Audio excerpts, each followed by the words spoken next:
You surely heard about global warming. You've probably seen the campaigns about CO2. You might even have experienced changes in the climate yourself. But do we really care enough about our environment? Is it the biggest threat that we're facing today, or has it all been blown out of proportion? Join me for real stories, real issues, and real views. This is Real Talk.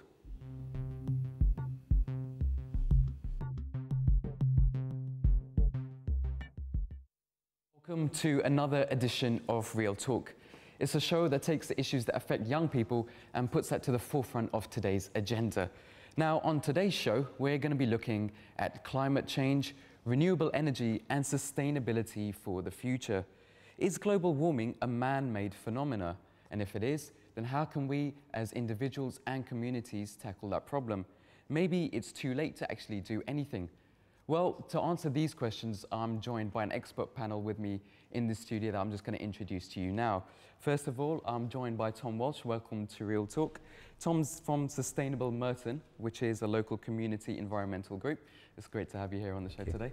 Also, there's Khalil Youssef, who's an energy lawyer, and he's had international experience of working with alternative energy, environmental solutions, and government legislation. So welcome to Real Talk. It's great to have you here today. Next, we have Sunny Pawar, who's director of the Green Gola Group. Welcome to Real Talk. And last but not least, Craig Freeman. Welcome to Real Talk. He's the outreach coordinator for the UK Youth Climate Coalition. So that's our expert panel. And obviously, I'm joined here in the studio with the audience as well. But before we start going on today's discussion, we've got a special video which we'd like to show to you today, which has been commissioned by the UN about global warming and about climate change as well. So let's take a look at that. It has to deliver on clear in Copenhagen at the largest carbon neutral. Global sea They're both low emission scenarios. You use these words to sound like there's progress, but all we see are empty and broken promises. Let's talk, more action. Today, when we witness the disappearance of islands and glaciers we've never been to, of animals we have never seen, rich cultures we have never experienced, I can't help but think, what will we see? What will our children see? Will we see more natural disasters? Will we run out of water before we run out of oil? Will we have enough clean air to breathe? Will we be able to feed our families? Will we see the end of mankind? Or will we see a beautiful, sustainable world due to the united actions of our nations? Because when one nation falls to war, poverty, or natural disasters, we have all failed our neighbors, our families, and ourselves. Show us initiative. Show us change. Show us empowerment. Show us leadership. Are you ready to take the first step? Because we are. Youth around the world are taking action, developing new ways to generate energy and adapt. You all know the solutions that have existed for decades. Floating schools and gardens in floodplains. Renewable energy. Drip irrigation in drought-prone areas. Improved public transportation. Rainwater harvesting.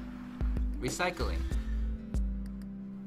We thought you had all the answers, but then why do we still have questions? Every year we build new coal plants that will pollute our air for 40 years, when alternative energy technologies already exist. Developing nations are making the same mistakes that the developed ones did.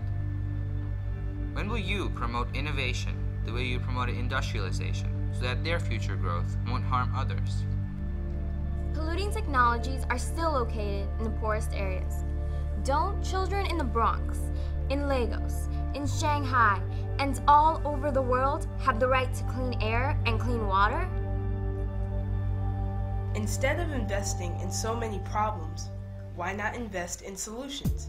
You're investing in our future, and we want to work in a green economy that protects our health, our jobs, and our environment.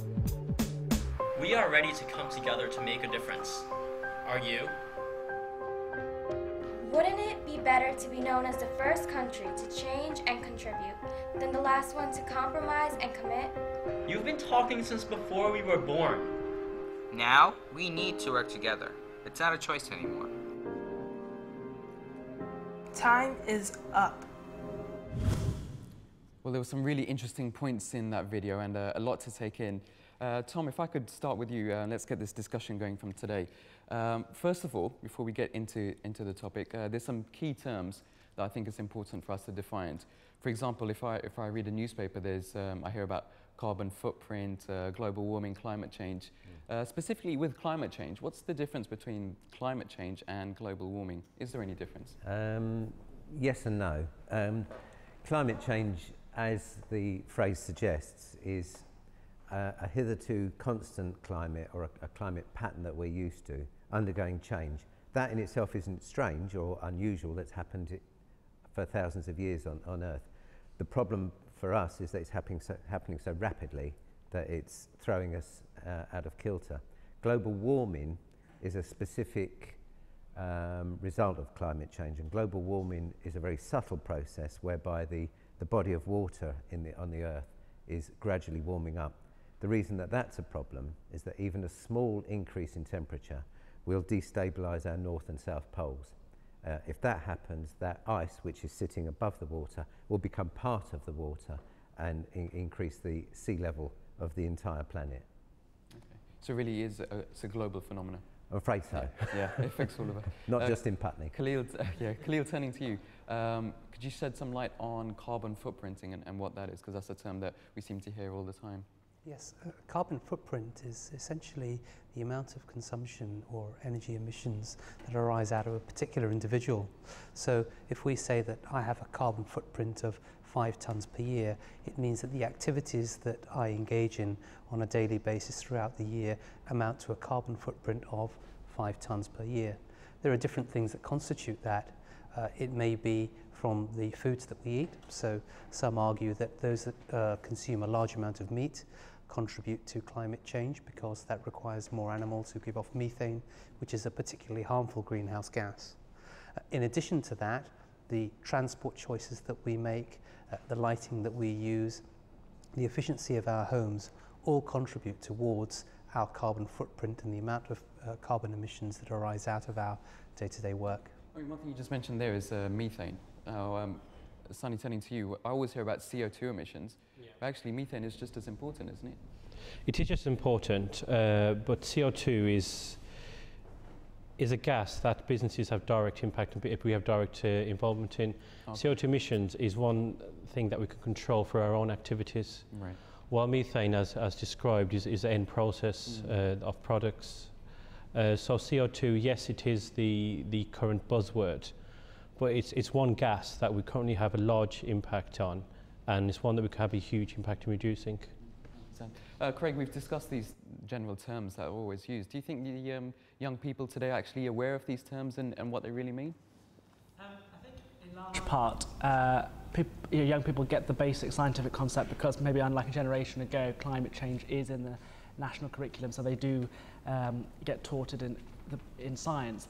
But I think there's a lot of buzzwords that do get floated around, particularly in the media, carbon footprint and lots of acronyms as well, like CCS, carbon capture and storage, and people will hear all these kind of acronyms floating around but not really understand what they mean, and particularly because of the context in which they're talked about, such doom and gloom, and also I think because the context can often be, the Arctic pole and polar bears going into extinction, and people think, well, that's miles and miles away, how does that affect me? So I think the broad concept young people understand, but I think that that there is a lot of flying around of complicated terms and acronyms that can switch people off. Tom, coming back to you, I mean, we talked about climate change and you said it's something that's been happening over thousands and thousands of years.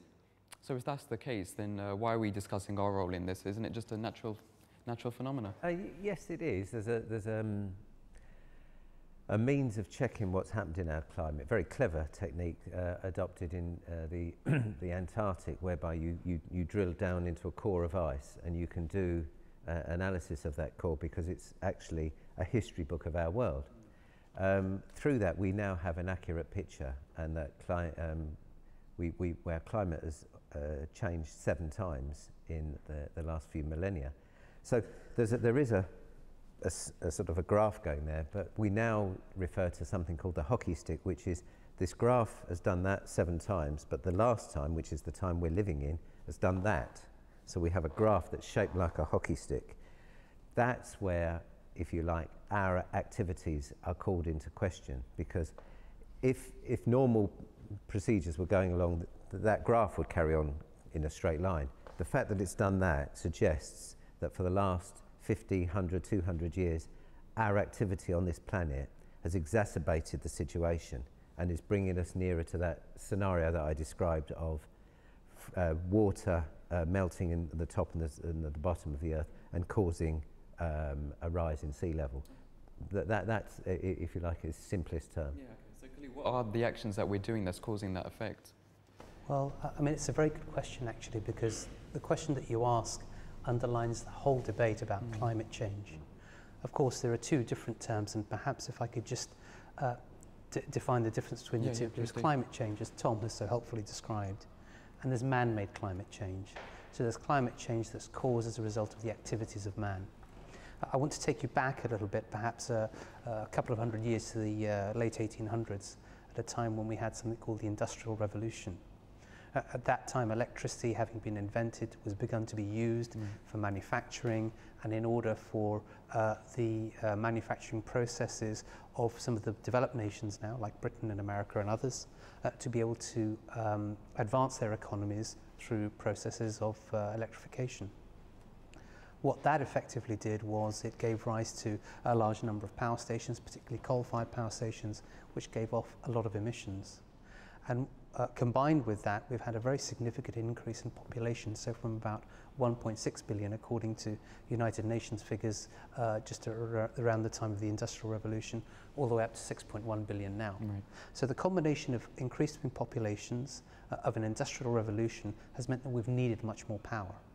And the result of that is, because we've been using fossil fuels, so oil and coal, for instance, which are fossil fuels, we've had, according to a significant number of scientists, many of which have contributed to the IPCC report, and I'm sure we'll discuss that a little bit later, have all said that climate change is as a result of the activities of man, part of that industrial revolution. Yep, okay, that's fine. Sonny, I mean, there's 2 ways to look at this, really. Some people would say it's all been happening for the last 200 years, so it's too late to do anything now. So, you know, we're really stuck with it. How would you react to that? I mean, over the past few years, we've seen the approach, from our understanding from a scientific angle, from prevention to mitigation, which is let's try and resolve those problems we can, to adaptation now. So now we're adapting, we're at the stage of adapting to climate change, and I think the consensus is generally that opinion. And we still can adapt in the right possible way to try and limit our impact any further. I'm at the point where we are now, the Earth's biocapacity, we've only got enough capacity to survive up until 2050. After that, the Earth cannot reproduce what we need to live on, what we need to drink. So it is a big challenge, but we still have that scope to change. Past 2050, you know, we won't have the resources to live on.